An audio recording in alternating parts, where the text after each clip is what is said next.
yeah, we're waiting on Mark to come. I was like, I don't really know anybody's names. I was like, she's like, yeah. I said, I'm really bad with names. She's like, yeah, I am too. I don't know yours. I went, ha.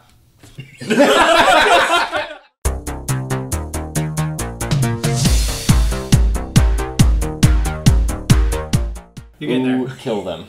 Hello, and welcome to Strange Conversations, where each and every week we gather together to talk to you about what's going on in the gaming and tech world, nerdy news, as well as discuss some topics that we ourselves are very passionate about. To my far left is... Dylan. What's your last name? Sinnott. There we go. To my other left... Hi, I'm Mark Plover. To my right... John Pettit. Also known as Handsome John. And I am Brent Metcalfe. He's handsome. So there's a lot of stuff that goes on during the week, a lot of noise out there, but this is the important shit. Let's start it off with Mark. His first news topic of the week is the gaming GPUs. The 1100 series of Nvidia is going to be coming out soon, or so we thought. So actually, Nvidia CEO specifically said that they will not be coming out for a very long time, or for a long time is the quote. They basically haven't said anything more about that. They're going to focus on their BFGDs, their big game displays. No, I'm kidding. It's actually the big format game displays. I've been waiting all day to use that joke. I was like, did they really call it that? Nice. He held that. I've been waiting all day to say that. No, but they're going to focus more on the BFGDs, which is like the 65-inch G-Sync 4K displays with HDR support, all that stuff. But the new GPUs are a long way out. I also saw in the thing that the conference in August they were trying to hit, they changed the name of it and then they changed the date to just TBD. So yeah, they don't know. Do you think in any way that like the Bitcoin mining and cryptocurrencies, because of the way it impacted the market, is affecting this decision? Not anymore. We're on the downturn of that. Well, I know we're on the downturn now, but I mean, their stocks were completely obliterated for the most part. Not literal stocks, but their supply of the graphics. No, exactly. But I mean, purchase rates went up, but I can't imagine they're really concerned about it now. Okay. Now that regulation's been in place and a lot of issues have come up with Bitcoin, mining's not even really a thing, especially not with GPUs anymore. Cool. I mean, it's... All right. What is cool, when you can check your stocks with like Alexa and Google Home and all stuff, it seems that Xbox is going to be fully integrating that. Well, that's interesting. There's actually a... That was for you, Billy. So the interesting piece there, Xbox actually, I guess, in a preview of their upcoming software for the Xbox One, was a system preference to enable Home Assistant integrations. I don't know how else better to describe that. Nobody's actually said yet what this is going to mean, what you can do with it. I'm assuming it's going to have basic functions like turning your console on or off, and maybe having some other game integrations and like that if you have one linked with it or something like that. But it's almost like you don't want to use Bing.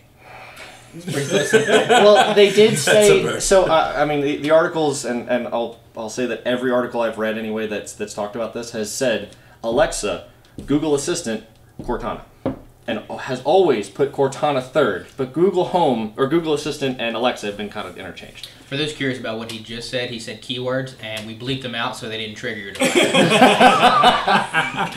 Also, it'd be really cool if Microsoft had integrated something like this to begin with, where they had a microphone that you could speak to your Xbox and do things. It may have a camera on it as well. That would have been always useful. Connected. Always. So moving on to Mark's final topic, it's related to Instagram. They get a lot of flack for having the feed either not chronological or trending or whatever. They keep changing that, right? Back in 2016, they had changed it so that instead of it being a complete chronological order of all of your posts, of when everything was posted, to an algorithm that's supposed to be based on what kind of interaction actually happens with some of these posts and some of the people that you follow, in particular your interaction, as well as the popularity of some of these other people, these other accounts. So the problem is now, or for a long time they had been saying, we're going to work on bringing back, this reverse timeline feed like we'd always done. Mm-hmm. Maybe make it a setting so that you can turn it on or off, or that was the hope anyway, or the rumor. And they've actually publicly come out and say, no, we're not doing that anymore. With that, they've explained at least this time how the algorithm works. And it's terrible.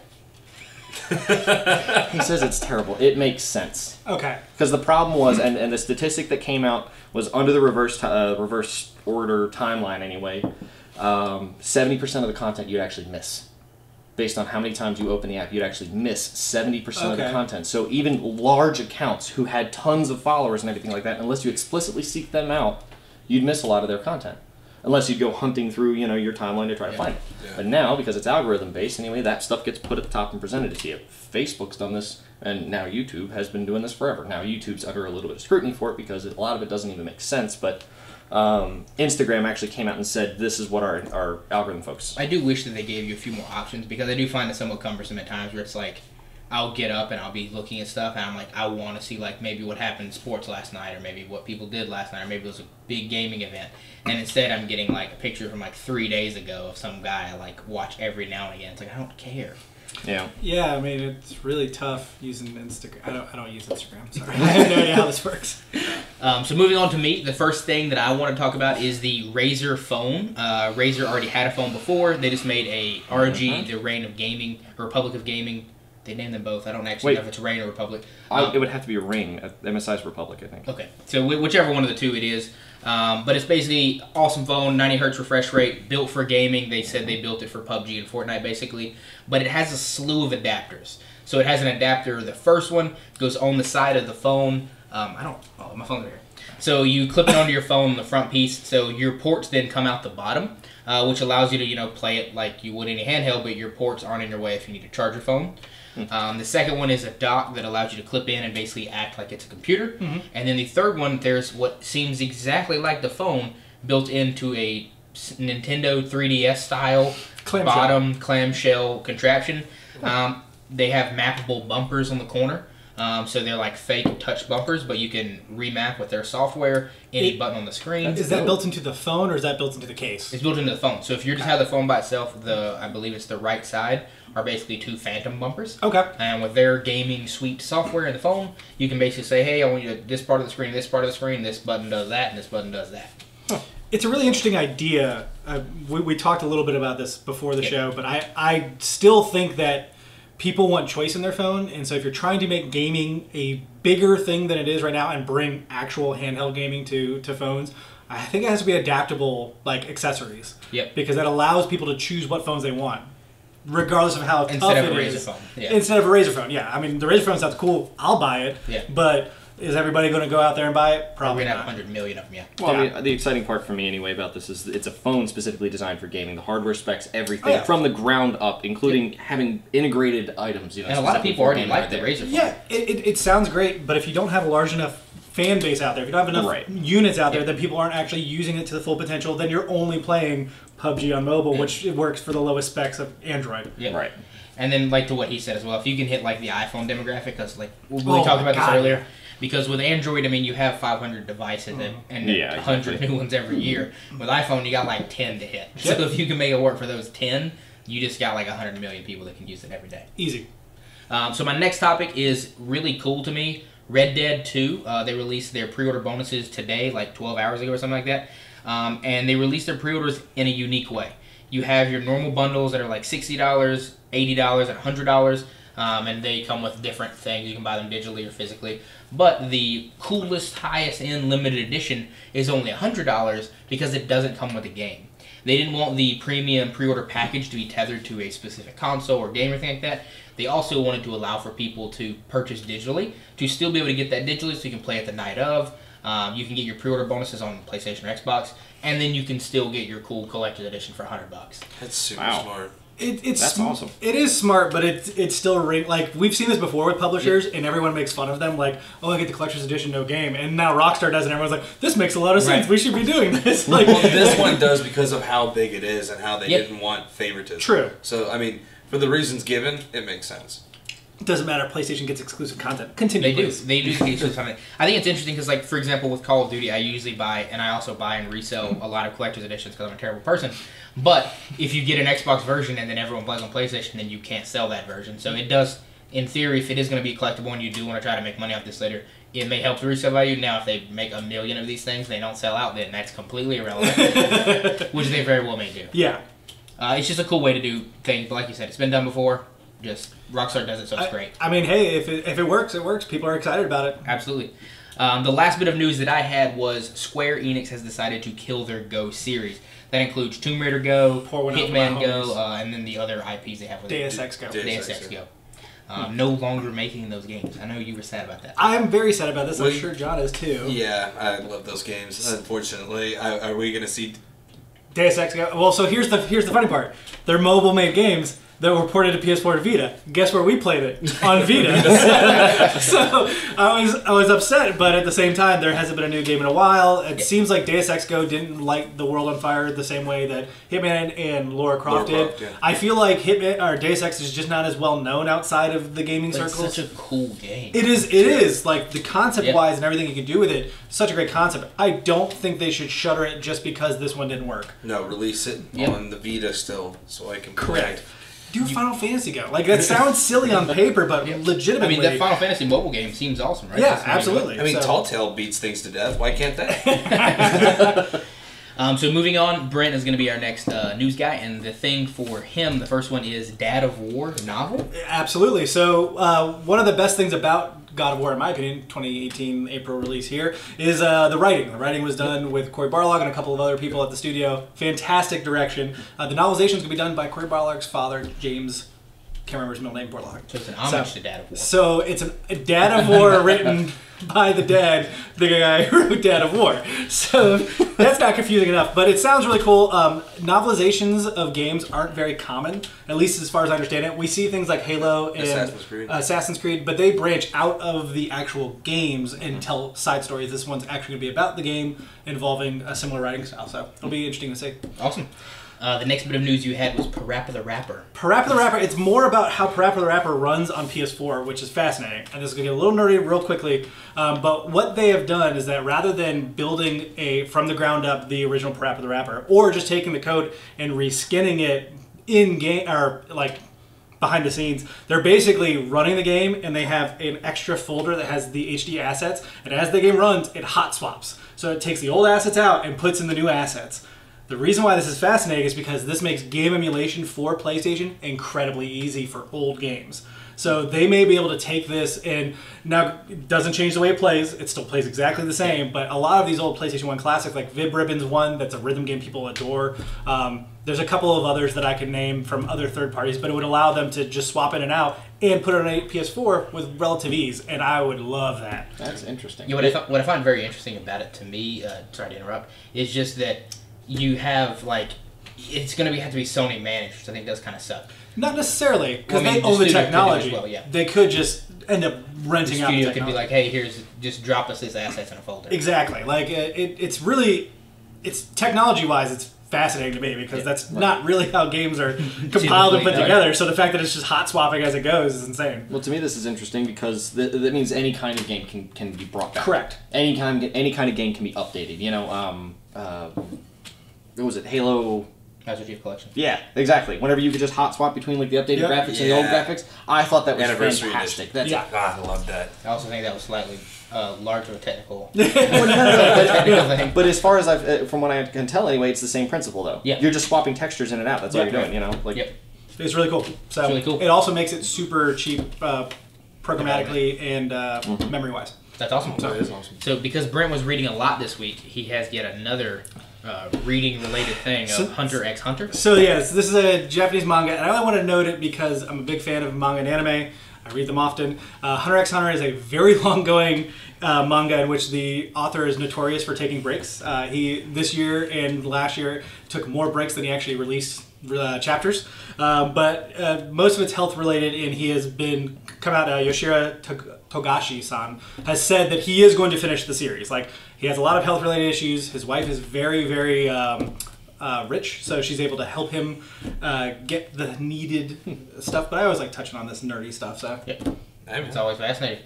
That's why we're here. We're glad you like to read, because I was there. So moving on to John, he wanted to talk about the PlayStation Plus library for June. Yes, June's got actually a pretty diverse lineup. We've got shooters and action platformers. So we got XCOM 2 and Trials Fusion for the PS4. For the PS3, we have Ghost Recon Future Soldier and Zombie Drive HD. And for the Vita, it's not dead yet. not yet. We got Atomic Ninjas and Squares, which is perfect. Those are both great handhelds. Or it's good for handheld games, but it's still a little weak to me for... It's E3. They're announcing a bunch of new games. The last thing they want to do is take away any type of like, hey, you should come play this free game. Instead, they're gonna be like, here's some like XCOM 2 is cool, but Yeah, XCOM 2 and Atomic Ninjas looks fun too. And they could easily at E3 be like, hey, and by the way, these classic games are now instantly available on Plus. yeah, that's true. I wouldn't be Can't wait. surprised. Well, we can talk more about that later. Yeah. So the next topic that you had is that PUBG yet again is suing Epic Games. Yeah, so since they introduced themselves into the South Korean market, they're like, well, we have another foothold that we might be able to sue you from, since that's kind of like our home base. So they're pushing that now, and it's kind of ridiculous in my eyes because they're trying to basically own the battle royale scene, which the precedents would be kind of scary, but it's not going to affect us here if anything goes on over there. It might carry over, but. I mean, they had to. I mean, they apparently. This actually confirms that they actually turned in the lawsuit in January of this year. So that wasn't just like them throwing around spittle. They really feel like they have a case. So that's important to say. Whether it's just about, hey, you took my red box and copied me. We'll find out if that actually turns out to be anything. But it's kind of stupid in my eyes. I agree. It's really interesting because it's now PUBG is now PUBG Corp, which is owned by Tencent, the billion-dollar company in China, and then you've got Epic, which is a million, if not close to $1 billion company here in the United States. Well, Epic bought a chunk of them to avoid the first lawsuit. so Epic bought I think it was like 10% of Bluehole, which is who owns PUBG Corp. Correct. So it is going to be really interesting to see how that's litigated. Everybody's giving them so much. Which I don't understand. Even if you win the suit, if you're Tencent, you just do this. Yeah. One pocket to the other. And then the last bit of news was Assassin's Creed had a little bit of a leakage and then like a little snippet. Yeah, sounds dirty. The Assassin's Creed Odyssey. I'm super excited. It makes total sense. It's happening in Greece. Or so it's been confirmed that it's supposed to be happening in Greece. And that it seems to be like a logical progression from Egypt. Though there's no confirmation that they will use any of the original characters from Origins. But so far we'll see. But they're talking about that it's supposed to be more choice in depth, which is very interesting to me. Yeah, you'd be able to pick your dialogue choices kind of like and stuff. You're going to be able to make it almost tall tale. There's a couple of things I had heard, which was you get to select one of two characters, and then you go through the entire campaign as that character. So there's a little bit of differences between the two. Which is nice. You get to customize a little bit more. This is done by the Unity team, which has me a little worried considering but we'll see. I mean, it was new generation, new console. I'll give them the benefit of the doubt. That's when Unity tried doing the multiplayer matchup with the co-op on the same mission. So didn't work out. I'm excited.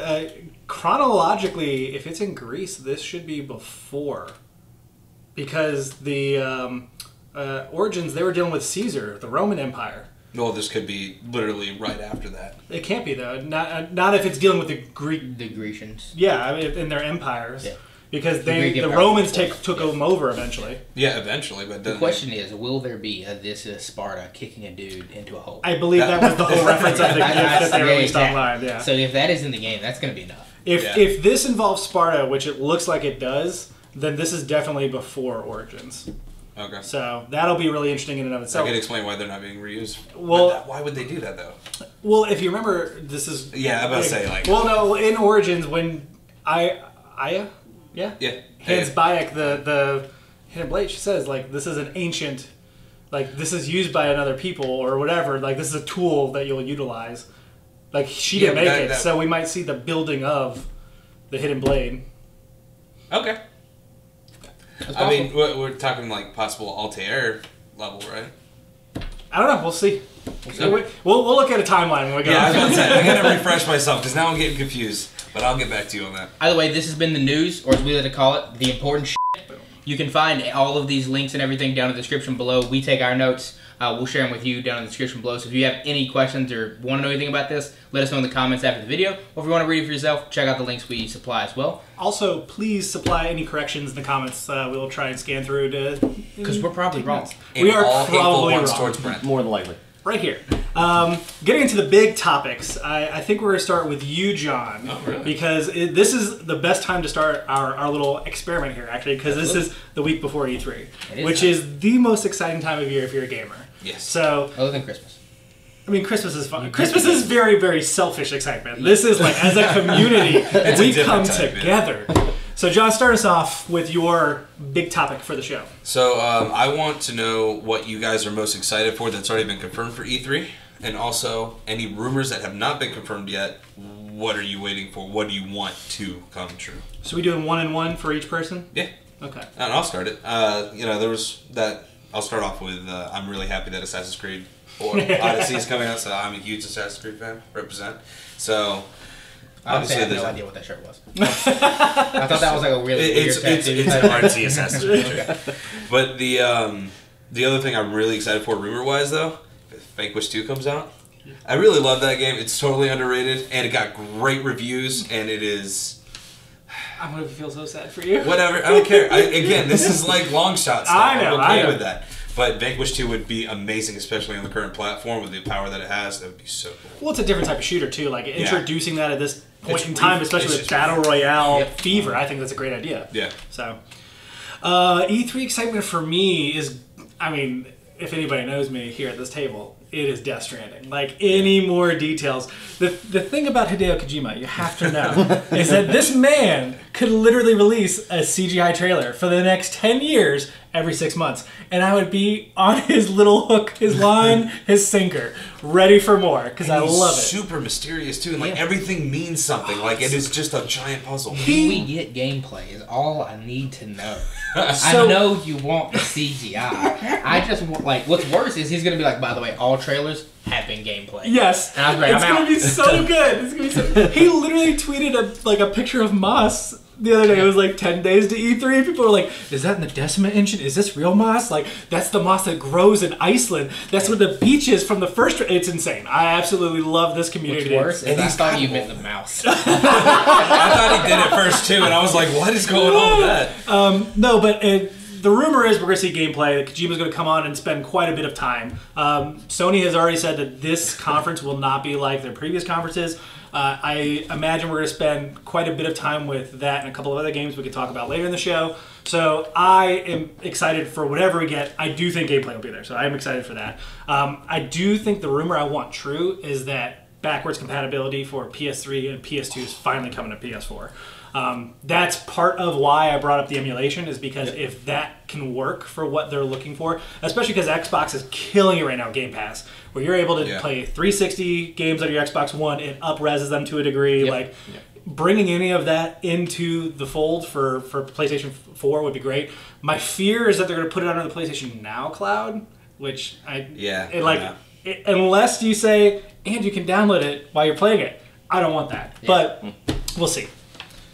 All right, excitement for me. I'm a Battlefield fanboy. Yep. Battlefield 5. I'm going to be excited to see all the new stuff coming out for Battlefield 5, and then I can't wait for, like, everybody else to, like, rail me. This is going to be another Battlefield game. No, it doesn't matter. No, it doesn't matter. I'm still excited. I actually have to think that one of the most fascinating things I've noticed about it is the game, like, it's so odd to see a Battlefield that looks so colorful. You're not all of their stuff is normally like that very realistic war dingy, and it's just like, I see the color in that, and I'm like, that Fortnite and everything has to just be like, they have to be sitting in office like somewhere. We gotta make it bright. Shiny. Well, no, if you look at 3, 4, and 1 now, like, they've all been like these dark, dreary games, you know. So bringing something that's a little bit lighter would be nice. Although, World War II is still dark and dreary. Yeah. But we'll see. I don't really have much in the rumor mill, though. I haven't really paid attention to the What's something you would want? Yeah. Something that you would want you don't think has been announced. A Battlefield Battle Royale. I know, actually, I was just thinking that. Like, a Battlefield Battle Royale actually would be kind of cool. Just, like, you got, especially the big bombers they had in, like, Battlefield 1, you have one of those things that's floating around or something like that, and everybody just drops out of it. You have to go find a bomber on the ground, and then you get air combat. Like, none of the game starts, nobody has anything, they all have to get to the plane, and it takes off. And the other thing, the Jurassic World came out with Rocket League DLC today, so I feel like that just had its that happened like hours ago. I did not know about that. For me, the thing that I am, I guess, most excited about that is for certain, there's a lot of stuff, but it's definitely going to have to be Last of Us. That's just something that I need to see more of, and, like, it's just really curious for me is if they're going to double down because they got so much flack from that gory second trailer. Because I hope so. If the game is really dark, then they have to double down on it. But they did get a good amount of backlash on it, so maybe they back off of it. I hope that they just ride it. So historically, they have backed off. Because the original showing for Last of Us at the original E3 was shown at, had a guy had his head blown off with a shotgun, and people With were the- like, on the wall, yeah, people were like, that's a little much, and so they edited and cut that out from any future presentations. And then the Stick thing, to your guns, people. and I hope they do, because He did. what's worse Shotgun. is this. I think he stuck to the wall, honestly. Yeah. But the second trailer, like watching it, I didn't even know it was Last of Us at first. I was like, what is this? Yeah. Oh man. Oh yes. So I do hope that we get to see more of that, and I hope it's everything my heart can desire. The thing that is going to be rumored that I'm hoping for, and you already know this, is I hope at PlayStation we see hardware. Now I'm going to say hardware and not the PS5 for the purpose of, with the Vita's expiration tag, it could be maybe a push for cell phones, or maybe it could be a push for maybe an upcoming I don't think they will do another mobile one, but Sony's done some dumb stuff. So and it may be PSVR. Are you? Or I was like, are you Vita saying a 2. refresh on any hardware? Or are you Any hardware, yeah. I Any want to see hardware. a hardware announcement from Sony. I don't think it'll be another PS4 Pro, so I think it may be a refresh on VR, maybe a mobile push, which really wouldn't be hardware, but then maybe a Vita, and then the dream of a PS5. Steam mobile console. Don't worry, Apple will shut it down. For our viewers at home or wherever you are, Dylan and I right now have a pizza bet that John has witness to. Yep. In which And we'll also take into the feasting of. And I will Dylan- participate in. Dylan believes that Sony will release a console in 2019. PlayStation 5 console. Yes. I mean, Correct, that is correct. I disagree, and that'll be in 2020. Tell us in the comments what you think. Yeah. So that's the excitement for E3. Now I want everyone to, we're going to go around the table and we're going to do 3 quick fire predictions. This is my topic now. I'm taking over. So for 3 predictions, it doesn't matter what order you want to do, it doesn't matter what conference. I'm going to go ahead and start, I think. Okay. So my first prediction, my number 1, is I believe that The Last of Us will be dated at this conference. And not only will it be dated, it's going to be in May of 2019. I think they're going to hit that sweet spot of where Uncharted 4 hit, where the original Last of Us released. I don't see them straying too far from that. Mostly because I think it's farther along than we all believe, or what we've been shown. Of all the studios, they weren't really hit too hard from the SAG. Yep. Sound Actors Guild. Yeah, thank you. Sound Actors. When they all went on strike. Screen Actors. Screen Actors Guild. They weren't I know what as you meant. affected. And we've already seen quite a bit of of what the game is doing tone wise. So I wouldn't be surprised if they showed gameplay, date, and then PSX we see another gameplay trailer and then we're done. Yep. For my second prediction, I do think that Xbox is going to come out with an exclusive that is brand new IP. It's not going to be anything that we've seen before. They're going to push it and they're going to try and release it this fall. They have to. They have to at this point in time. I mean, they're limping along, mostly because everything that they've said is coming out has either not come out, has come out very poorly, or has been canceled. Yeah, I mean, from like Scalebound and all that. On that note, the thing that I hope they do the least, but I think is the most probable, is I think we either see Halo 6 or God of War 5, or Gears of War 5. I would love to see God of War 5. That'd be But really I think, weird. I think we see one of those two instead of a new IP. I hope it's a new IP, but Wasn't Gears already talked about or rumored anyway? I mean, it's been rumored both Halo Yeah. and Gears. I was saying, Oh, I didn't hear Halo. I don't think you would do them both. I heard I hope a dirt it would. nasty rumor about Halo going Battle Royale. I mean, it could be That would cool be with the weird. shield and everything. I mean, I think it'd be viable. Yeah, I agree, but it just sounds so weird. You scale your numbers down a bit. I wouldn't do the 100, but I would do, I don't know, 50. I And think you did. You paint one side red, one side blue. You call it Brewster teeth. You get some acting in there. And then my final, I feel like I need to get away from the big 3. So I think that we're going to come out of E3 from Nintendo with not only a surprise IP, but I think it's going to be a brand new Star Fox game. Like, I know there's a rumor of one. I think they're actually going to double down on it. Star Fox Zero was not well received. On top of the announcement of this new one, we're going to get Star Fox Zero ported. So, Interesting you went to Star Fox. it's just That's very interesting. It's an IP that I think that they believe in that doesn't get enough credit, that they really want to actually make into something. Yeah, they didn't even believe it when they made the second one. They didn't release it. True, but that happens more often than not. I actually don't mind that, but I'm definitely thinking that that's what's going to happen. So those are my 3. John, what you got? I think that PlayStation's going to allow us to change our names this year. I think that might actually happen. Will the announcement of that be as amazing as How to Trade Games? I only hope so. Then it's like the first 5 seconds. Shuhei walks out there. He just cuts on a PS4 and it's just like, watch this.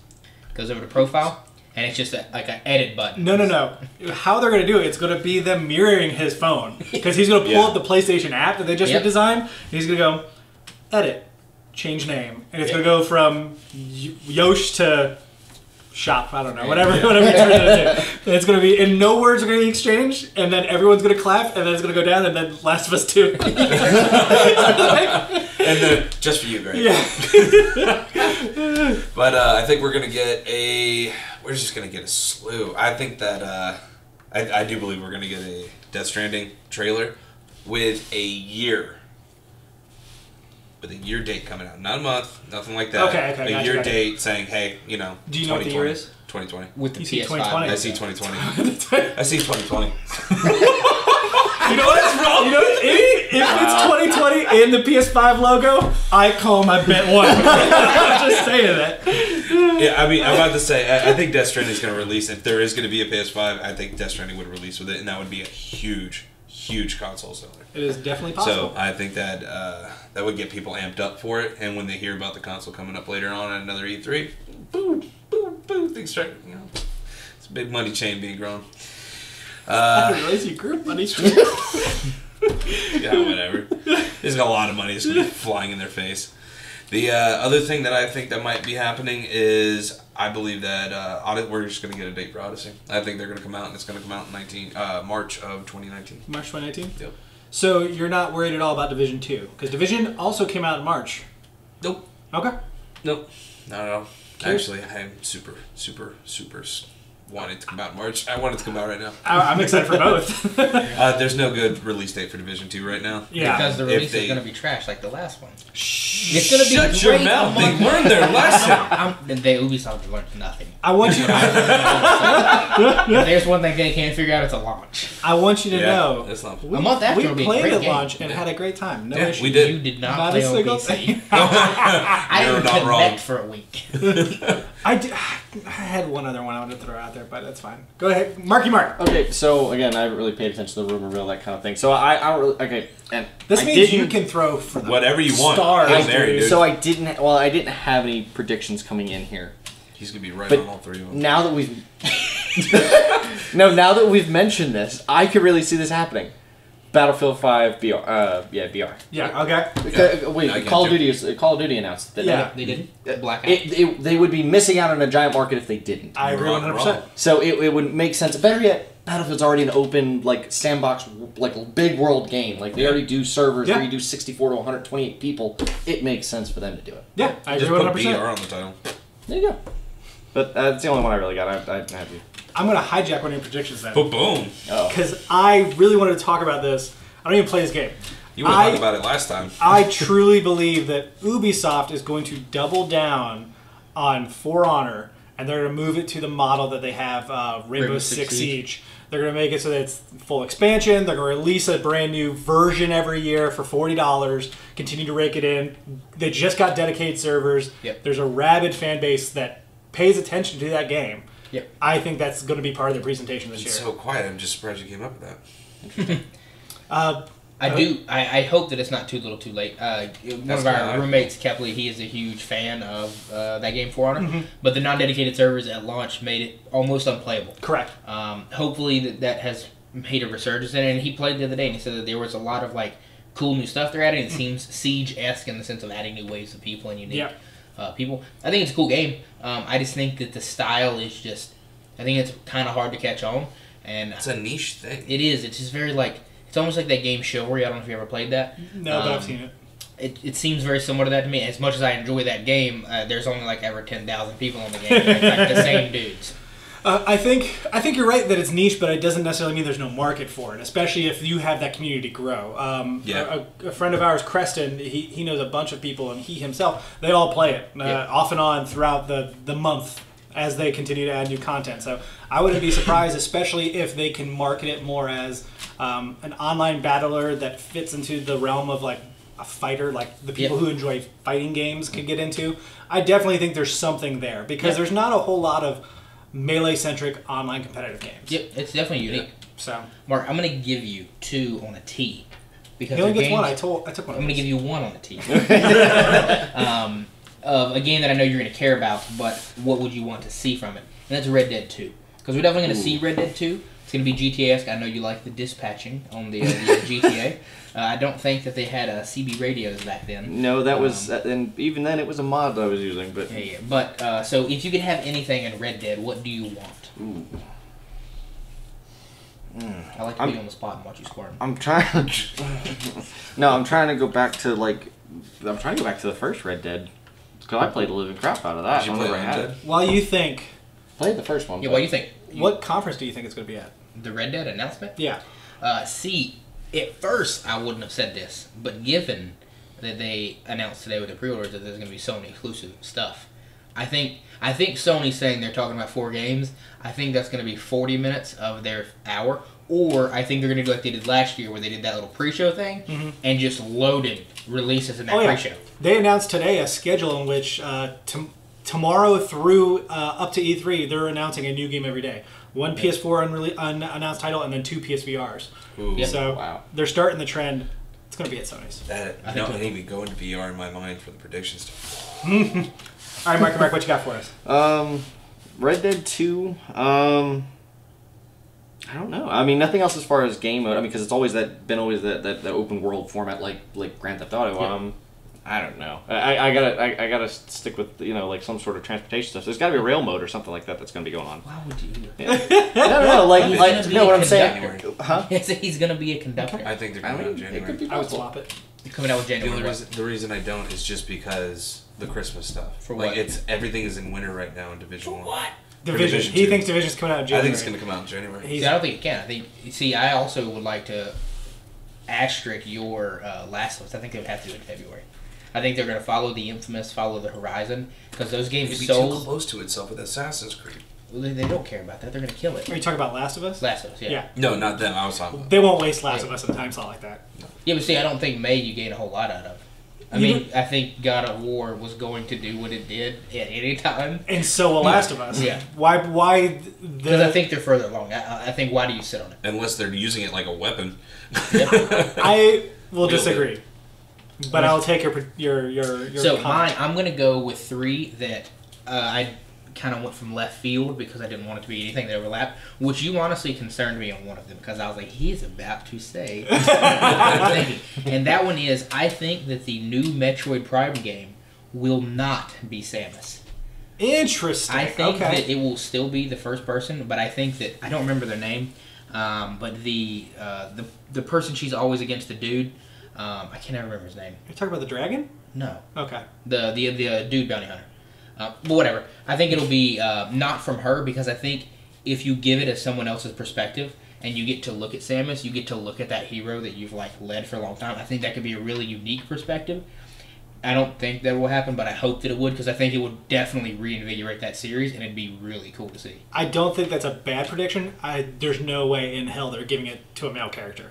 You'll play as another female. Yeah. There's no way in 2018 they go, we're taking one of the gaming mantles from females and giving it to a man. It's just not happening. That's probably right. I think that my other one, which I don't know how bold this is, but I think CD Projekt Red is going to give Cyberpunk 2077 a date. Why does everybody think this? I mean, I I'm want it to happen fascinated. because I have so much hope for that. I don't know what it is, and I just want to see it. It just seems I like don't know what you're talking about. Believe it or Cyberpunk. not. It's imagine Blade Runner, RPG, and that's all we know. Witcher 3's developer's next game. Yeah. Oh wow.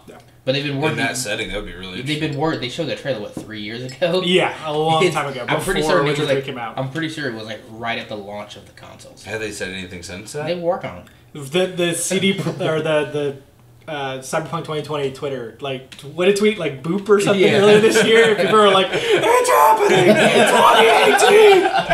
2018. But then my last one, which is a somewhat bold prediction, and I think that this is going to be a long con, so this is going to be something that we won't see at E3, but we will see in the years to come. I think that not only are we going to see a good amount of the Ghost of Tsushima, we're going to see that game, and I believe that is going to be the changing, or the passing of the baton from this zombie-filled era to a Asian samurai-esque era. I see what I you're think saying. that's going to take over. Okay. Because I think It's Westworld, isn't it? what? Because I think that it is going to be. I think Days Gone. I think will probably be what I would believe is going to be the last great zombie game. I think that's the last chance for the zombie genre, really, because we're getting fatigued from Walking Dead and everything is kind of fading out. I'm not even thinking that game's gonna be good anymore. I mean, I think so we worried about will get a date for that. I think it'll be this year. I think Days Gone's in that February slot. You think it's February next year? 100%. Yeah. It needs it. They've shown too much doubt about it. But I think that it'll be the transition to the samurai. I like where your Asian head's style. at. Yeah, I can see that. And that's when we finally get our Japanese Assassin's Creed or Chinese Assassin's Creed. Like a real one, not the side That would scrolling. be so Yep. cool. But all the previews for Days Gone have been incredibly positive. And what's crazy to me, they've let I'm just worn out on it. they let IGN and a couple of other I think GameSpot and Kotaku, they let them play it for like a couple hours. Yeah. And then They're kinda everyone funny that played game, it too. were like, "This is awesome." Yeah. Like, and then they like some of them, I guess, due to the way the game works, like some of them, their missions were in winter, their missions were in summer, so like they had different environments, like snow covered, non-snow covered, and some other Yeah. stuff like that. So I sounds cool. Yeah, I feel your fatigue, but as people start to play it, like that was my biggest thing, is that almost everything they've shown has been hands off. It's been, hey, look what we're showing you, Yep. rather than people getting their hands on it. And people that I trust and listen to every day are getting their hands on it, saying it's fun. So I just wish I knew more about why they decided to push back so hard. If they were a little more transparent about it, maybe I wouldn't care as much. Well, I think a part of it is that the golden path for this open world game is 30 hours, so that's a long campaign for. I mean, unless you're going RPG-esque for an open world game. And I think you do also have the fear of the No Man's Sky effect, so they probably, Yeah. if the game wasn't close to being done, Sony had it like, no. Yeah. We're sitting on this one. Well, and Sony is really well known for essentially giving their studios time. Like, you've proven yourself to some degree. And Sony Bend isn't their biggest studio, but they've definitely proven themselves with the Siphon Filter and with Golden Abyss. Like, Oh, the spinners. like everything they've done, I don't see why Sony would be like, if that game needs to come out now, they're gonna go, well, I mean, here's some more money, go finish it up. We'll see you in 2019. No reason not to. I'm sure that's the hard deadline, but Yeah. you know, we're kind of done with this topic, but we're also going through our stuff fairly quickly. I was gonna today. say, I think we So gotta- I want to gush a little bit more on E3 Yep. if that's cool with everyone. That's what I was, That's all I because do. I had a couple of the things that I took notes on, so I was going to see if, Go right ahead. there's a couple things. One, which I talked to my roommate about this, and no one else, to my knowledge, have I seen on the internet has said this. So if this does happen, I would like to take full credit for the responsibility of this. And I also think this would be one of the coolest, most amazing things. We're probably going to see a little bit more from Call of Duty. Okay. I hope they show Blackout. I would say it is less probable that they will. They're probably going to wait till closer to the date. But if they do, what I think is going to, if they do it, make Blackout the Fortnite killer, and it will obliterate them if they do this, is the wall that comes in BRs is always a pain in the butt, right? Instead of a wall of that, because it's going to be built on the zombies engine, it's a horde of zombies. That would closing be in. really cool. And then if I kill John, and now John's body's outside of the zone, he then wakes up and he's coming with his kit. So if we don't loot the kit, his kit comes. You're really ambitious with this one, but I like it. But if they did I that, like it. what should you think about it? If it's built on the zombies engine, certain rounds in zombie, you can get hundreds of Yeah, zombies yeah. on the map with 4 people. Yeah. So if you scale that up, it's viable. Yeah. And then it would just make so many cool plays. Because then, like, if we're squatted up playing the VR and you want to get some loot out there, the zone doesn't hurt you, the zombies do. So if you're trying to get the loot, we can fight the zombies off you while you loot somebody outside the zone and get you back in. And it could be a wicked awesome It setup. could be really cool.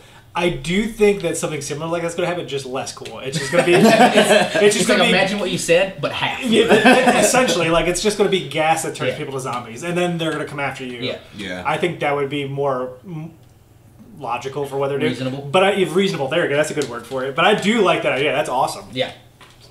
What else do you guys have?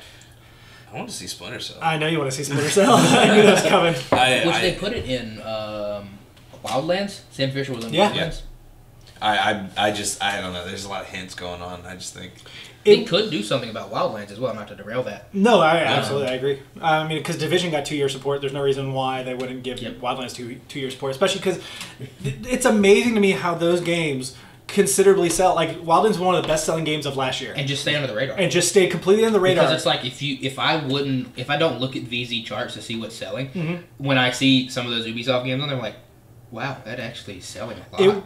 I'm almost 100% certain every month it was in the top 5. Like, it just sold incredibly well, despite being buggy. Well, they had some pretty interesting DLC. They had a Predator DLC. Which my friend played that pretty reliably, and he said that was freaking hard. Yeah, there was a couple of people I talked to at work that were like, it's difficult. I think that Ubisoft's going to announce more partnerships with Nintendo that hit such a great spot last year when they came out and talked about Rabbids.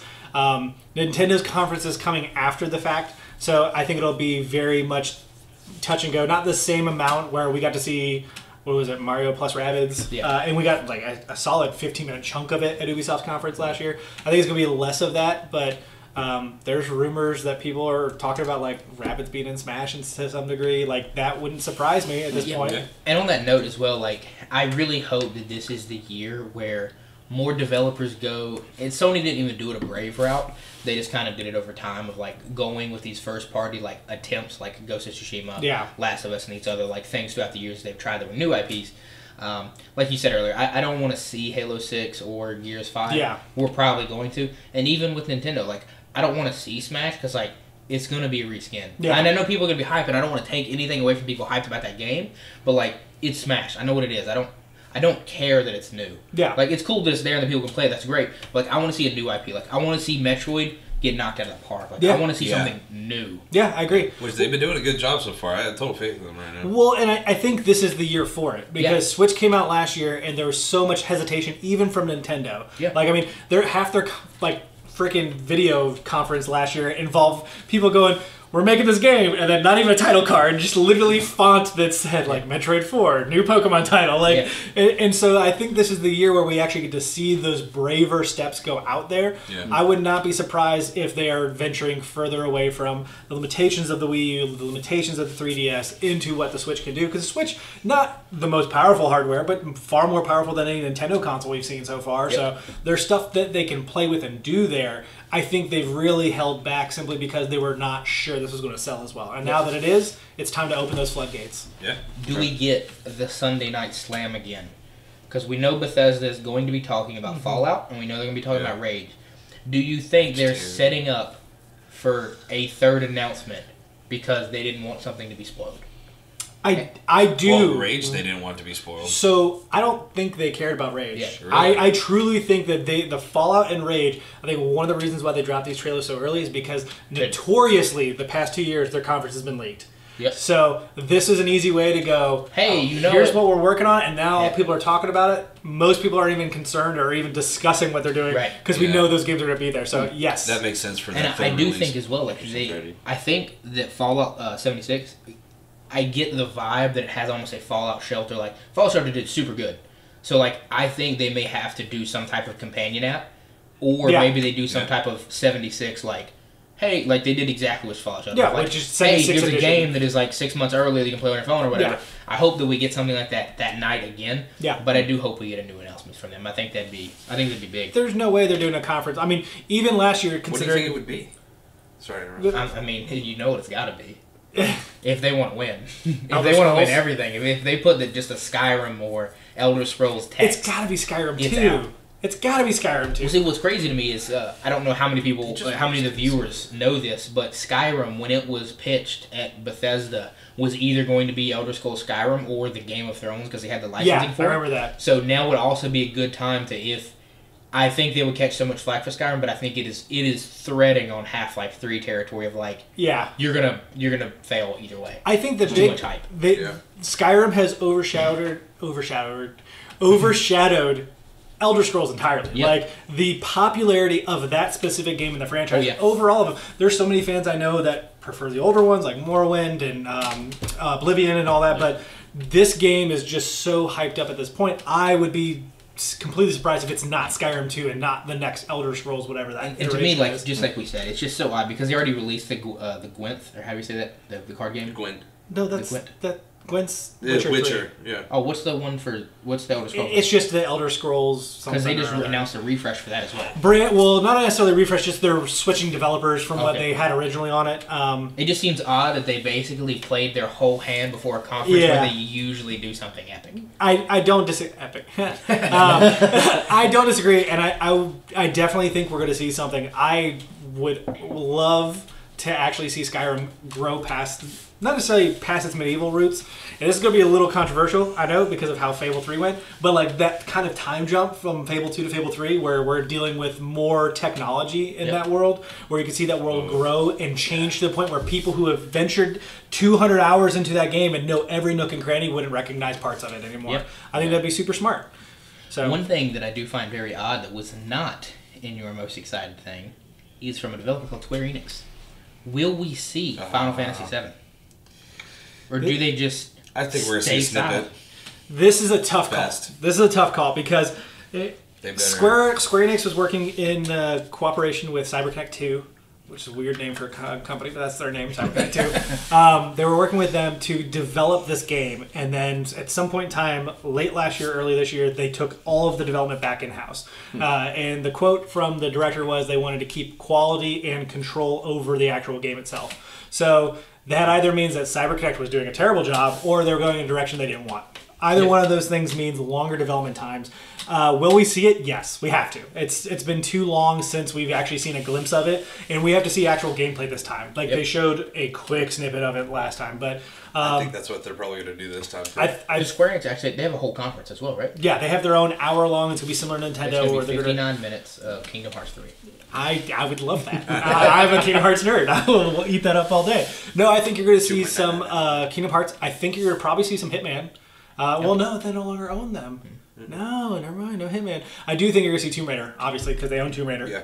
I definitely think you're going to see some Final Fantasy 15 expansions. I know so many people are tired of that game.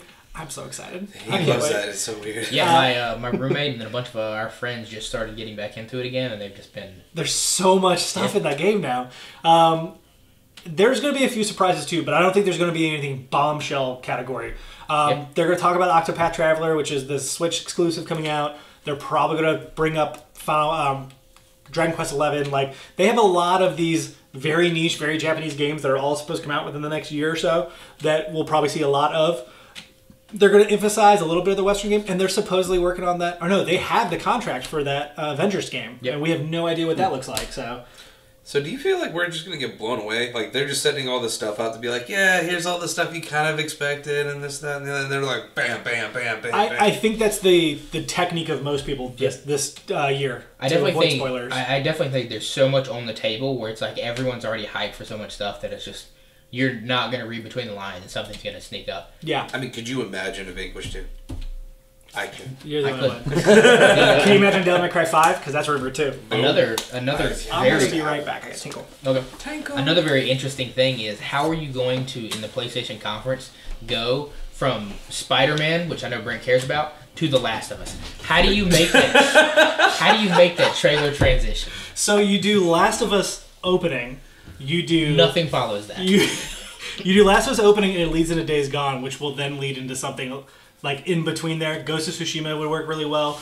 Then you do the highlight because they're going to end with Spider-Man because it's coming out. They're not going to end with Spider-Man. They're going to end with Death Stranding. You are out of your mind if they think they don't end with Death Stranding or Last of Us 2. It would be a new announcement because they already know about those. It's a new announcement for Spidey because Spidey's the next one coming out. Spidey's not last. Spidey will have a chunk of time in there though. Yeah. Don't talk about anything Sony while I'm going to bed. Right? We'll have a lot more of that next week. One thing that I do want to talk to you about, because I know that you're probably one that cares the most, and actually, Mark, you probably care about this a big chunk too, is going to be Anthem. Because I think that Anthem right now is in a very bad spot to release, because you have Destiny, which the first Destiny, straight hype, everyone super invigorated about. Second one, it's like kind of fatigued, it's not what everybody wanted. With that said, EA does have a really good chance to be like, hey, you guys kind of messed up here, we're better. Yeah. But they're also going to be coming out right around the Division 2. So I kind of get the feeling the game's like a little cast out to die of like, you're just sending it out to die. Because like they've been developing it for so long, BioWare has kind of got some flack. And the only thing that we know BioWare is super great about is going to be story stuff. So the story could come out and be a banger. or not, but just the timing and kind of how Destiny 2 is on everybody's mind. And then Division didn't do poorly, but the launch was still rocky. So it's like, is this game coming out with like already like in our minds like, man, it's gonna be like Destiny? I think it's got a little bit of baggage on it, especially with the delay that people were looking. It would have been if it was able to release last year, that would have been extremely beneficial to them in the timing with Division 2 especially. Because right now that I believe is kind of becoming here very soon. Yeah. And they don't really have a good window between now and the end of fiscal year. I mean, between the fact that September's overloaded with things like Spider-Man, even some little niche things like Spyro, Dragon Quest, and then Call of Duty in October, and then Red Dead, and then of course Battlefield's in there. Like, I mean, you're literally having two juggernauts punch each other in the face. Yeah. I mean, like, and we've already saw how Destiny 2 was cannibalized by the fall lineup. Like, Destiny 2 came out, granted, you could argue that the game had a little less fanfare as well because of the way they handled it, but I definitely think that people got tired of that game and then new games came, so it was like, why not jump to a new one? Whereas if it had released in February and there's nothing there, like, well, we'll stick with it because I'm bored. They better impress. All I know is if they better bring their A game and they better get people's attention. How can you screw up a social-based, like, shooter online that you're Iron Man? You're like, freaking Iron Man. How can you screw up a Mass Effect franchise or Star Wars? That was phenomenal. But it's the same people, though. That's what I'm saying. Yeah. You do have Bioware storytelling, which we could get a great story out of this. But how do you get like Destiny? That could be the biggest event because Destiny, like, I think the core mechanics of the game are good. The story I don't care about. Yeah. It's more like I'm going to play it to play it. Yeah. But it's not like I'm enthralled by the story. And they have the best musical ensemble. Like, they make you feel like you're there, but then you're just like, I don't care about the story. It sounds really cool, though. No purpose, no hook. Right. I think in general, I think it's gonna be rough. I think it's gonna have a hard time, and I think, like I said before, if they don't come out and wow people right off the bat, I think that it's just gonna tank. Historically, EA has weird press conferences because they definitely view this as like shareholders are watching us. So a large chunk of it, at least 20 minutes, is taken up by sports, which isn't a bad thing because you're a sports fan. Like there's the interconnection. And I do think something that we didn't talk about because I mean, like, even though I like sports whatnot, I don't really care a whole lot, but I think this year they're going to do a very large change to Madden and or FIFA or both. I would hope so. I don't know if it's a complete new engine or how they're going to do it. I hope maybe this year they just release Madden and take off the number. Just don't bring Pele back on stage, please. You got to. That was so dumb. That was so dumb. But they're also known for at least highlighting one small indie title that they bring up. Like we had A Way Out last year. Yeah. Before that, they did Faye and Yarny, the Unravel. A Way Out did well. No. Oh, Faye. I was like, Way Out did really well. What are you talking about? And Unravel was actually kind of cute. Yeah, it was fun. I watched the Fiancé play it.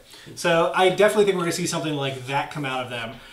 They're in a tight spot because they just don't have fan support at the moment. It doesn't seem that way because of Battlefront 2, the way it was taken out. You got it. The lead of the conference has to be no more loot boxes. Yeah. Oh, it won't be just the lead. It'll be every other sentence. By the way, there's no loot boxes. The problem is they already brought loot boxes back to Battlefield. What kills me so much about them, though, is like I said so many times in the sports games, nobody complains about them. But that has to be the big cash cow. It's not pay to win, though. I mean, dog, if I have Cristiano Ronaldo and you don't, he's really good. Like, if I have Tom Brady as a quarterback and you have, like, Johnny Manziel, like, I should win the game.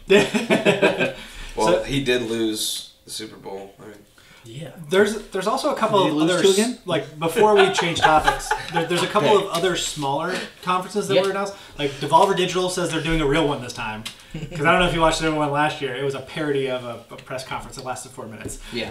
And then, surprisingly enough, Limited Run Games says they're doing a small little conference during E3, which is known for releasing like physical copies of Vita games and other titles that people don't have a whole lot of cash to put into physical production. So I would be remiss if I didn't take note of that and say that we'll probably see some small surprises coming from them too. I think I did, just to iterate what we talked about earlier, the Sony pre-show thing, as well as Nintendo's as well, both of those tend to throw in like actual relevant releases. Yeah, like big stuff like Guacamelee last year. And then so much of the PSVR stuff is out of there because none of the PlayStation time slot, at least from what they've told us, is related to PSVR. Yeah. They just said there's 4 major games or whatever. Well, they'll probably throw some in there. I say their wording was they're focusing on these Yeah. 4. I don't believe that that's all it's going to be in that conference. The only other thing that I had on my notes is that Fallout 76, like, do you think that it is going to be a Dust or a Rust DayZ game? It seems more and more like that's the case. Is it just because they're doubling down on the social experience? Like, do they feel like you need the post-apocalyptic game and it's tailored towards it, or? I think that's part of it. I think part of it too is that so many people came out of Fallout 4 just not excited. Like I know quite a few people who started the game, Fallout fans, and never finished. I know quite a few people who were frustrated with the direction they went with the dialogue and the ironically the base building, and now they're doubling down on it. But I do think a fresh coat of paint, a different direction, kind of to keep the VR? franchise going. They could throw VR in Yeah, there. Yeah. I mean they did Skyrim. Why not? I wouldn't mind that on PlayStation. I about to say that would make things a little bit more interesting. I think they need this to be different. It needs to be different than what we're expecting. That way when Fallout 5 or New Vegas 2 or whatever you want to, like whatever iteration comes out next. I think people would lose their Does mind feel over fresh. another New Vegas. I think another New Vegas would be nice. No New Vegas, South Beach. Well, yeah, I mean, that's, Put us at the ocean. yeah. Yeah, I think with VR. I think that the franchise itself needs it Did really you say badly at this VR point. earlier or VR? VR. VR. I thought you said VR. That's why I was like, yeah, just throw it in there. Just go ahead. Everybody else is doing it. Whatever. So, I mean, we'll see. The fan reception is very interesting because, of course, the trailer didn't reveal everything other than we're in Vault 76. And so everyone's like, okay, so this opens up 20 years later. Like, okay, so that means it has to be during the Wasteland. Like, I love the community's Yeah, just most of it, ravishing it. Like, oh, it's got to be That's this. the one that wasn't experimented on? It was, yeah, the control group. Yeah, that's right. But it was opened 20 years after the war compared to 200 years after the war. Yeah. So it's definitely going to be a little bit more, I don't know, I guess wastelandy, if that's Yeah. the word. So does anybody want to add anything else before we wrap up our E3 Gush Fest? I don't think so. We will be, as a note, we will be doing this next week. I don't know if we will actually be live or recording it. We'll figure that out when it comes. We'll let you know. We'll let you know. We'll tweet out and whatnot what we're doing. But we will be doing something that day. We'll be watching it. We'll all be here. So that should be an exciting time. I can tell you right now, we will more, like, of all the conferences, Sony will probably record our reactions because Sony Now, I mean, fanboys. they all may be live. That one will definitely. might not. That one actually will cry. definitely be like, I will cry.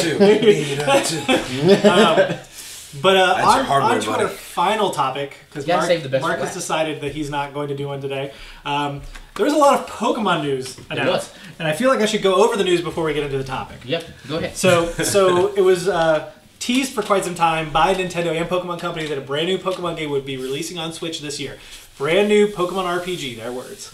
They release on Switch. Very, very specific words. Very specific words. Then the rumor mill started churning about a week before the actual official announcement that we would be returning to Kanto, that they would bring back a popular feature that people were excited about, which allows you to have your Pokemon follow you around.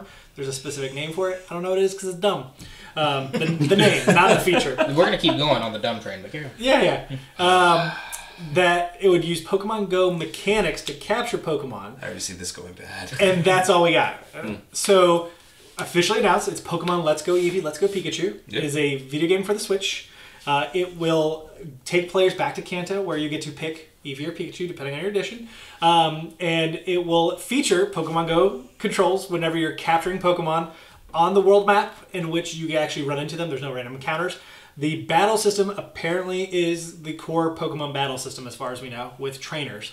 They did not reveal much else past that. You can customize your characters. You can make Pokemon Go from Pokemon Go to these games, not back. And then they introduced a nice little peripheral, which I think looks adorable, which is a Pokemon controller.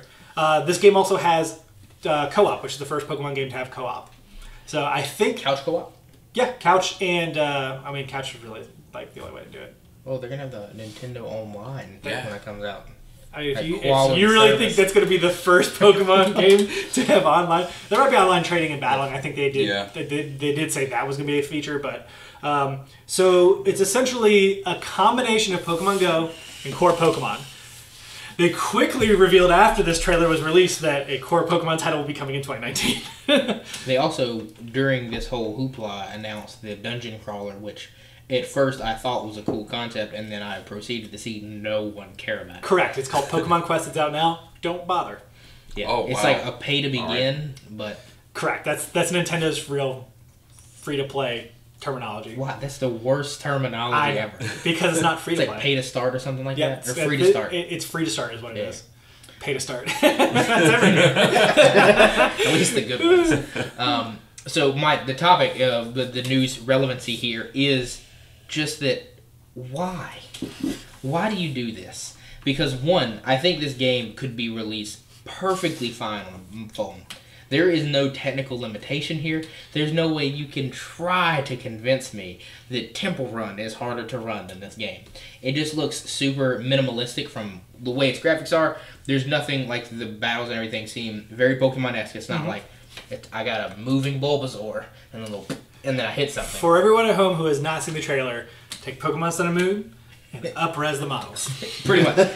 Which you could easily get away with on a phone. And then there's just so much like the catching the Pokemon, the random encounter piece. So much of that it just feels so like, why? And how many times are we going to sit on a couch with a Joy-Con each, like, let's time it, Brent. Got it! I mean, maybe not with you, but if you all say I will. Yeah. Maybe he doesn't want to do it with you. Yeah. But there's so many questions, like, it's just why? Why? One, Why not? I mean, I know money. dollar bills. Dollar bills for sure. Two, I think that they definitely needed to have a Pokemon game on Switch. Like, it's guaranteed. They had to happen. Their goal with this game isn't to bring people to the mobile platform. It's to bring them to the Switch. They don't care that this game could run on mobile. They want them to come in and get introduced to core Pokemon battle mechanics so that when they release the next game next year, they buy it. But Nintendo's said that they want to move towards mobile. They want to start a mobile branch. It's almost like a third pillar. This is pretty early for them to be like, let's go ahead and, we got Pokemon Go, but let's just like really hit it hard. Well, see, the thing though is Pokemon Go, like you're taking a huge hit. They get what, like 10% of the money from that because of their share in it or whatever. They get more than that, I think. The Pokemon Company's Nintendo and the Pokemon Corporation, it's 50-50. And then Niantic is owned by Google and by the Pokemon Company. Right. So they make a quite considerable amount on that. But so you would think that if they made their own Nintendo game, they would get all of, well, minus Apple's cut and Google's cut, but they would get essentially all of it on that game. Everybody's bleeding out. I think the fear is the price cannibalization on mobile. I mean, they released Super Mario Run for $10 and no one bought it. They had to continuously release different ways to entice players to come and play, including tons of sales. That's because they released a turd of a game. I mean, I don't disagree with you. I'm not a big fan of Super Mario Run, but that was the one they played with. And ever since then, it's been free-to-play, very mobile-centric games. This one, they want to have the more console experience. I mean, again, their goal is to take people like my fiance, who doesn't play the core Pokemon games, have her come in and go, hey, guess what? Remember that cool thing where you spin and get an excellent? You can do that here. But we're going to introduce you to a complicated battle system of Pokemon.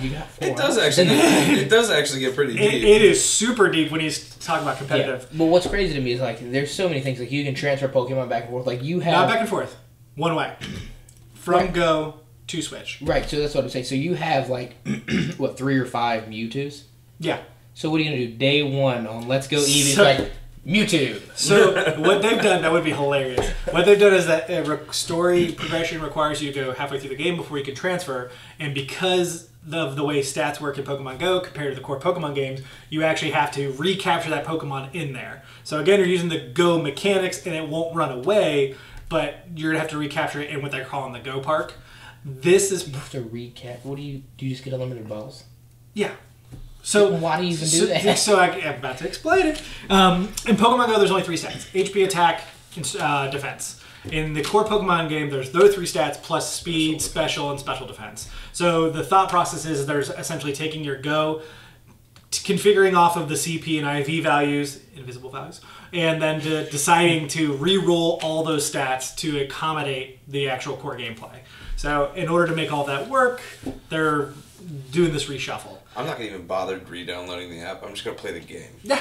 I'm glad to go back to I'm not going to bother to do either. What? So I'm waiting. See, this is what I understand your frustration, but you are totally missing the other side of this, where there are so many players who came back to Pokemon because of Go. Oh, I don't disagree. Oh yeah. And now, I think what it is doing is awesome. And like that's my biggest thing is like talking to my roommate and then you guys as well, and then our old coworkers at the job you guys currently work at. The rating and the going out and like the community aspect of Pokemon Go, awesome. I think that's great. I think that's great for people. You know, it got people going outside that, for lack of a better term, didn't go outside to go raiding. And like UNC Charlotte's campus was crazy at the peak of it or whatever. And it was people that normally probably weren't the most socially invigorous. So I found a few of them. I'm going to interject real quick because that was me today. I went on a raid and I was talking to this woman who I don't know her name because I didn't ask her, and she was talking to me. She's like, "Yeah, you know, we're waiting on Mark to come." I was like, "I don't really know anybody's names." I was like, "She's like, yeah." I said, "I'm really bad with names." She's like, "Yeah, I am too. I don't know yours." I went, "Huh."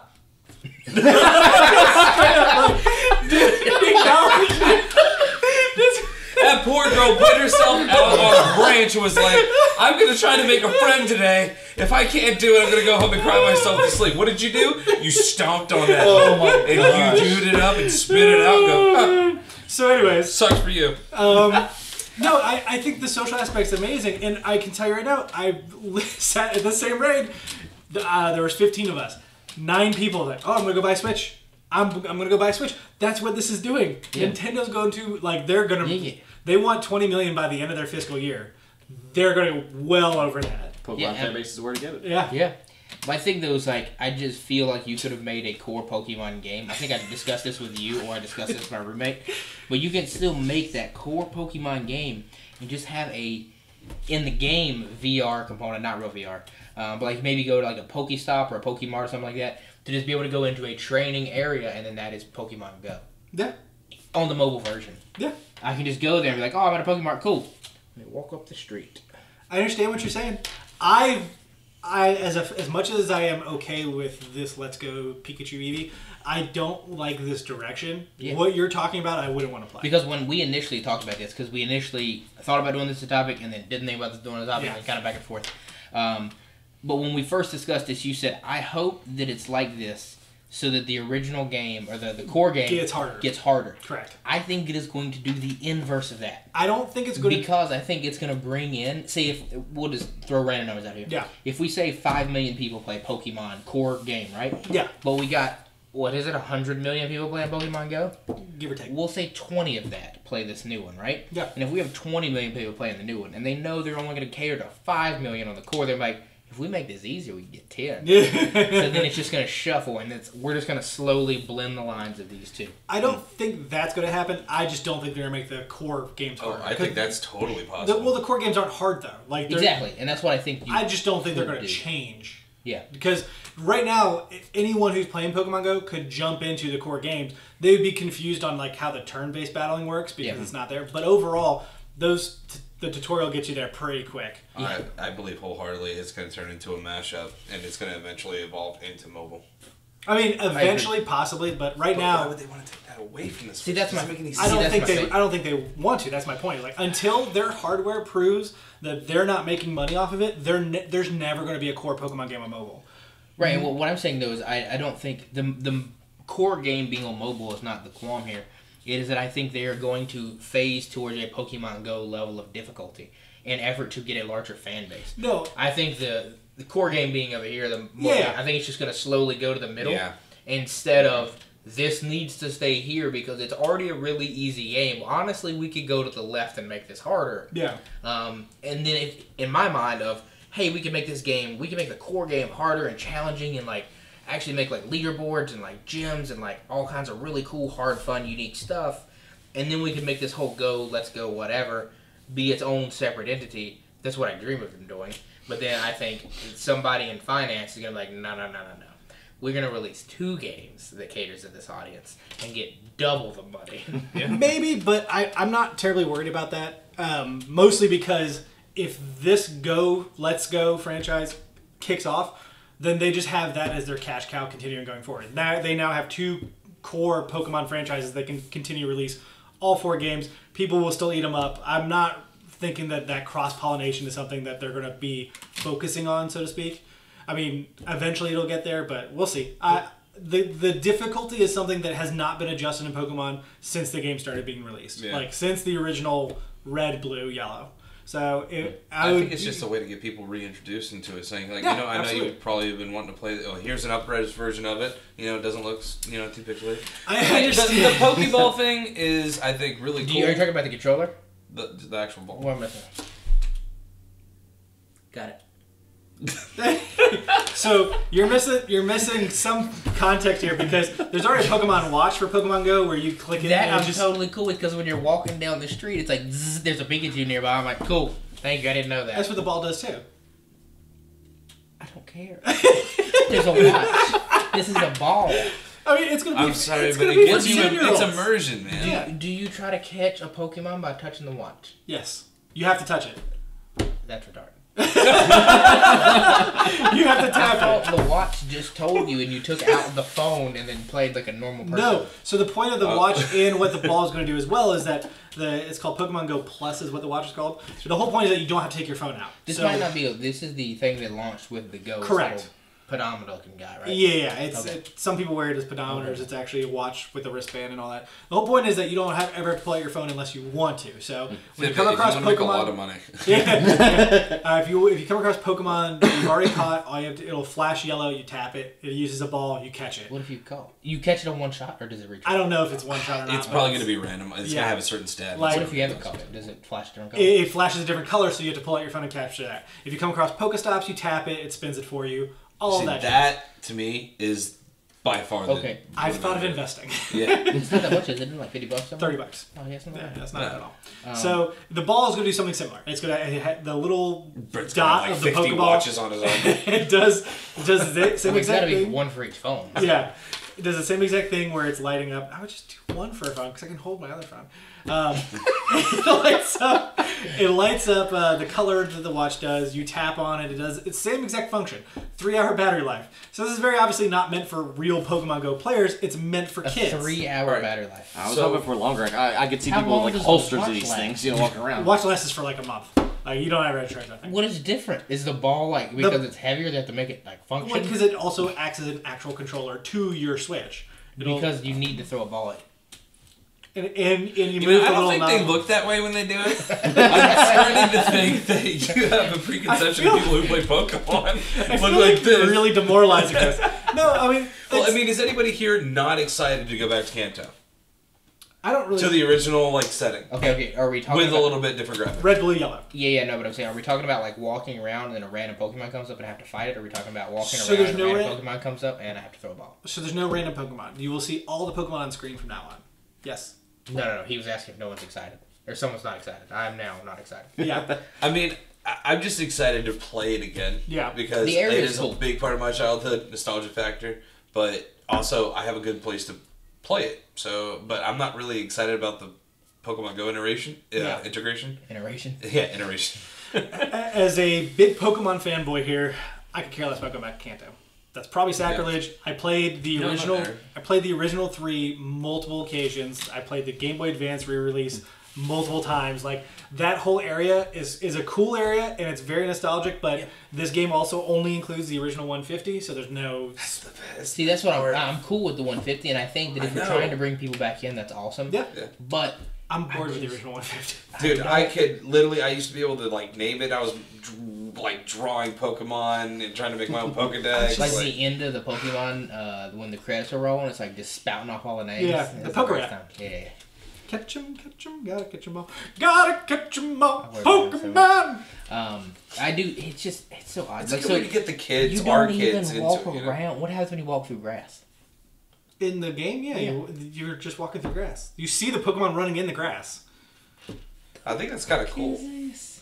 Can I not run at it hit it with a shovel and be like, let's fight? That's the whole point, is that you run up to them to initiate It's the called battle. Repel. You don't have to. What if it's faster? Oh man, if you spray Repel and they run away from you, I'm gonna be excited about that. Yeah, the thing is, what I really want is a more actual, adult version of Pokemon. Where you're hunting Pokemon and killing High. stuff. you're fighting and it's permadeath. Oh no, my Pikachu died. I do have a water bug and pour it on Charmander's tail and he falls over. What is wrong with you? You're fighting Team Rocket and they're just pulling a gun. Boom. Someone pointed out to me today that Team Rocket is Jesse James, like the cowboy. I was like, oh, I never realized that. That's a really good It's just jazz. Why would they? Anyways, the little tip. They're not cowboys though. Yeah, but they're thieves. He was like a bandit. Yeah, but okay, whatever. Yeah. I think who had an internal conflict of what sex he was. Correct. I think there's a really popular fan base Pokemon run type that people do called Nuzlocke, in which you can only capture the first Pokemon in the first Pokemon you come across in an area. When a Pokemon faints, they're actually dead. You have to release them. I would love that integrated as a difficulty mode in the game. Yeah, that would be really cool.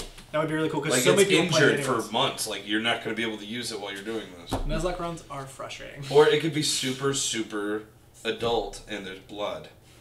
Like with these animals fighting. It's starting to get... I mean, think about this. The concept in general, you have these animals and you're fighting Peter's already said this. Peter's already said this.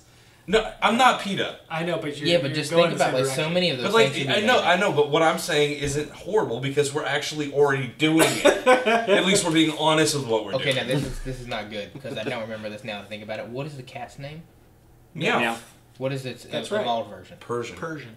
So imagine a feral version of that just ripping things to shreds. Yeah! You guys are ridiculous. And he's angry, right? Yeah. So they also... That'd be terrifying. That's a horror game. The one thing they did say was that Alolan versions from from Sun and Moon, which are like different variations on the original 151, there's like a handful of them, I think there's 20 of them, will be in this game, which I'm excited about. Cool. So they're connecting to the core. I'm going to go ahead and let you know now, if it is nighttime in this game and I see like a ghastly roll up on me, I'm out. That's it. That's it? It's just like that? Okay. That'd be terrifying. I feel like we're spinning circles right now. I want a VR game that would be really cool to play. No, we're going to see him in a VR with a Pokemon and he's going to pick up a shovel and just beat a Pikachu. The beauty of mods on PC. I don't want to punish them. I'm just saying, it would be cool to actually have a permanent death feature into the game. Though I think that we should be more honest on what we're doing in Pokemon, but that's... So, I mean, I think at this point in time, we're going to see what happens. The internet blew up. Fans are extremely excited about this. There's also one thing they mentioned.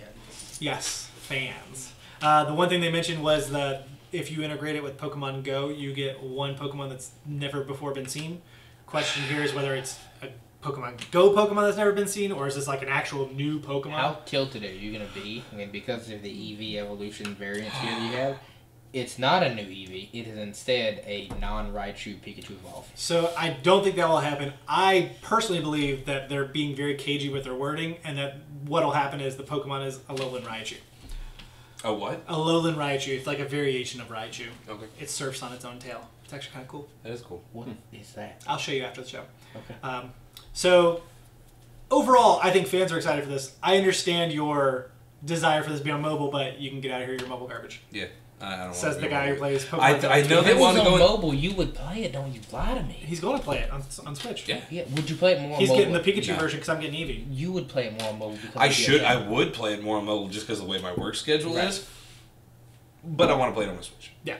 I bought my Switch to play the Switch. I want to play it on Switch. It blows my mind that Nintendo really wants to go so hard into mobile gaming in general, but I don't think they're going to do it with Pokemon for a while. No, not for a long time. Not seriously. Not with the amount of money they make. Because not only do they make not only do they make $40 off of just one title, there are people who buy the collector's editions, in which both games are included. That's $90. And this is on Switch now, so it's a premium title, so that's $60. It's $120. Well, not only that, but like the mobile game, people are already expecting to get a cheaper version of it.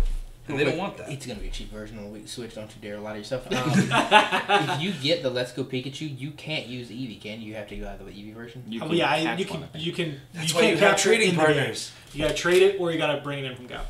What if you can't catch it? What if you can't catch a Pikachu or an Eevee? We've already done it. I'm getting the Eevee edition. He's getting the Pikachu edition. No, so I'm getting the Eevee edition. I've already decided. You can get out of here. Bring it to you. Can we at least flip a coin? Nope. What an asshole! I played the hell out of Pokemon. I played the hell out of Pokemon Yellow. I'm not playing that again. I'm done. And that is communism. But I think that's all we got for you guys this week. Be back next week with E3 news. Like we said, we're planning on doing something very special. We haven't quite figured it out. Yeah. And until then, aim for the bushes. Aim for the bushes.